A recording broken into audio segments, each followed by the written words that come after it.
educationally. And the reason is because the other countries have figured out what our success was. Our success was because of education, because we educate everybody in this country. And so other countries like China and India and you know, some of those other nations figured out that education was the key to our success, and now they are out educating us. And so internationally, we are falling behind. So we are 26th in math, 21st in science, and 17th in our reading scores on an international basis when you compare us with other countries. And that was a concern, you know, for our country. So I'm going to share this video with you, and this is the thing that I think some of you may have already seen, but I'm going to share it anyway because I think it really does a good job of telling why Common Core is important. Boys that never got cursive writing because the place we left hadn't started it yet, and the place we went to had already done it. And so they grew up in the time when we actually wrote checks. Do you remember those days? I mean, because now everybody does everything online. Mostly my own children do. I had to sit down and teach my boys how to sign their names in cursive because they didn't know how to do that, to sign their names on a check. So I know that they miss things. And I hear all the time here in Arizona, gosh, we moved here from this other state, and my kids were, you know, so much further ahead there than they are here. And so it is an issue, and that's why I really like these common standards that are shared among several states. These are more rigorous. They were adopted by our state board in 2010. States chose to adopt these standards. They put a focus on college and career readiness. They also have a focus on critical thinking and problem solving, and they foster collaboration and communication skills. These are for math and English. They are for grades K through 12, and they are not only what students need to know and memorize in order to answer an A, B, C, or D multiple choice test, but it's also how to use their knowledge. They were fully implemented in this last school year across our state. They raised the bar. They are benchmarked against other countries and other states, and so they are going to be more difficult for our students because our standards have not been as high as some of the other states. They currently are being used in 42 states. The District of Columbia, 4 territories, and the Department of Defense has adopted them. Like I said, they are different because they focus on critical thinking, so this is all about showing your work. Where'd you get the evidence for that? It's really helping students to analyze and understand, creating greater understanding for subjects. There's less teaching to the test and a lot more analysis of information and concepts. Now there is a huge difference between standards, which are goals, and the curriculum. And the curriculum is what is chosen at the local level. So the standards are the goals, but how we get there is all determined at the local level. So the school boards have a huge role in this, in determining what the curriculum is going to look like. So since 2010, schools have rolled up their sleeves. Some of the schools adopted right, you know, at the beginning in 2010. Some school districts waited and adopted just this past school year. They are, you know, schools are going through a lot of professional development. They are, you know, juggling a lot of things. This was the last year for the Ames test, so which doesn't even match the standards in the new Common Core standards, and the new Arizona College and Career Ready standards is what we call them here. But we are seeing a lot of good early results. Osborne School District started using the new standards in 2011. They have 90% of their students are minorities, and they have 90% of their students on free and reduced lunch.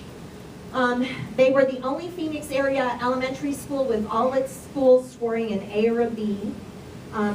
You know, when we grade the schools. One of their schools achieved an A by moving up 43 points and 2 letter grades in just 1 year. Wow. Their 7th and 8th grade students made 2 years of progress in reading and math. in just half of one school year.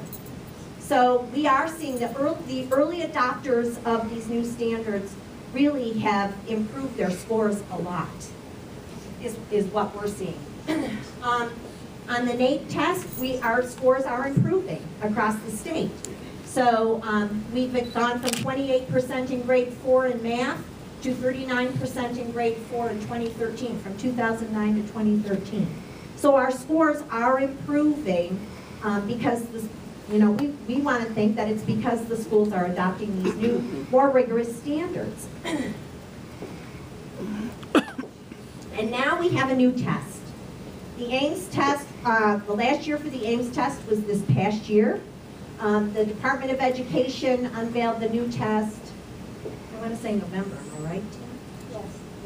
It was November? Okay. So it's a pretty recent decision. The new test is aligned to the new standards. The new test is designed to give parents and teachers meaningful information about where students are struggling and where they're being successful, and if they're on track for college.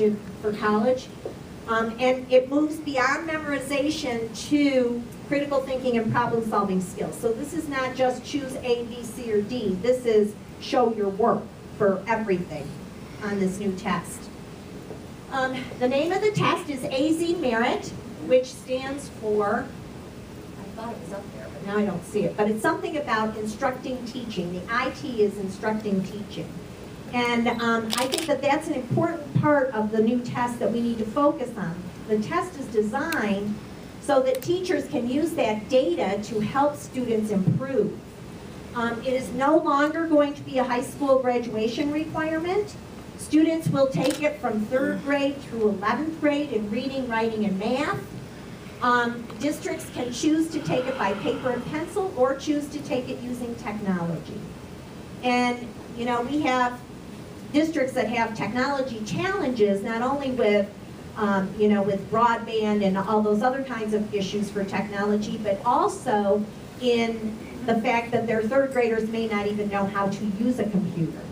And while technology is a part of this test, I would like to think that all students should have some technology training, because they're going to need that when they finish school in order to be successful.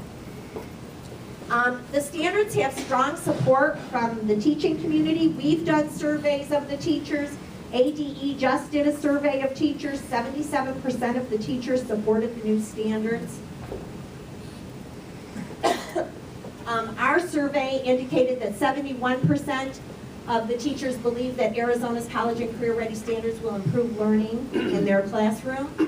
And 78% believe that the standards will improve learning in all Arizona classrooms.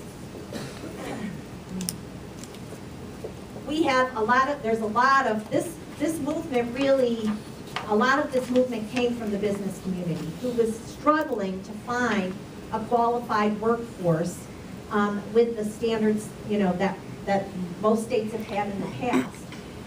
We needed more rigorous standards to meet their needs. The workforce has changed. I mean, when I worked my way through college in making 3-ring notebooks in a notebook factory, and I didn't need problem solving or critical thinking or anything to rivet 3 rings into a notebook. I can tell you that right now.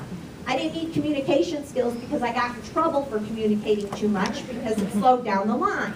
So the workforce has changed, and every worker today needs critical thinking and problem-solving skills that we didn't need when I initially went to work. So there's a lot of business support for the new standards.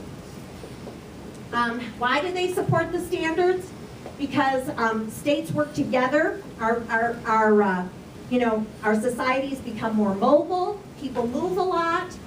Schools and districts can choose their own curriculum, so this is not mandated curriculum. And Arizona can update or change the standards at any time.